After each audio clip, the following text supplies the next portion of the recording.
উপস্থিত স্নেহভাজন সভাপতি 10 নং ওয়ার্ড ছাত্র দলের বিএনপির সভাপতি সেলিম সরকার, আজকের অনুষ্ঠানের প্রধান অতিথি গাজীপুর 1 বিএনপি মনোনীত প্রার্থী ধানের শীষের কান্ডারি ছাত্র দলের সোনালী ফসল বিএনপি জাতীয় নির্বাহী কমিটির অন্যতম সদস্য কালিয়াকুর পৌরসভার বারবার নির্বাচিত চেয়ারম্যান মেয়র জনাব মুজিবুর রহমান ভাই, উপস্থিত আছেন পুনাবাড়ি মেট্রো থানা বিএনপির সংগ্রামী সভাপতি জনাব ইদ্রিস আলী সরকার, উপস্থিত আছেন পুনাবাড়ি মেট্রো থানা বিএনপির স্নেহভাজন সাধারণ সম্পাদক বাবুল হোসেন সহ বিএনপি এবং অঙ্গ সংগঠনের নেতৃবর্গ, সকলের প্রতি রইল আমার সালাম। আসসালামু আলাইকুম। প্রিয় উপস্থিতি, দেশনেত্রী বেগম খালেদা জিয়া কেমন মহিয়সী নারী ছিলেন সেটা বলার অপেক্ষা রাখে না।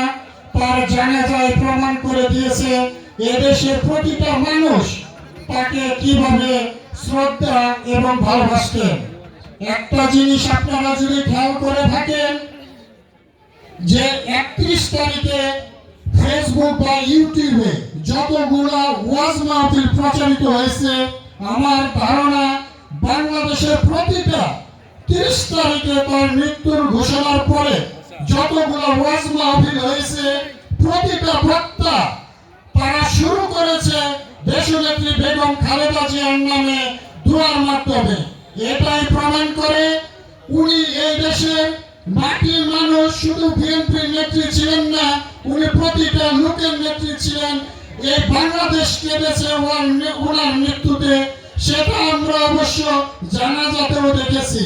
কাজেই আমি এই দোয়া মাহফিল থেকে প্রিয় উপস্থিতি আপনাদের সবার কাছে আমাদের প্রিয় মা, প্রিয় নেত্রী দেশনেত্রী বেগম খালেদা জিয়ার রুহের মাগফিরাত কামনা, পাশাপাশি আমাদের আরেক ভাই আরাফাত রহমান কুকুর রুহের মাগফিরাত কামনা করে সবাইকে ধন্যবাদ জানিয়ে আমার বক্তব্য এখানে শেষ করছি।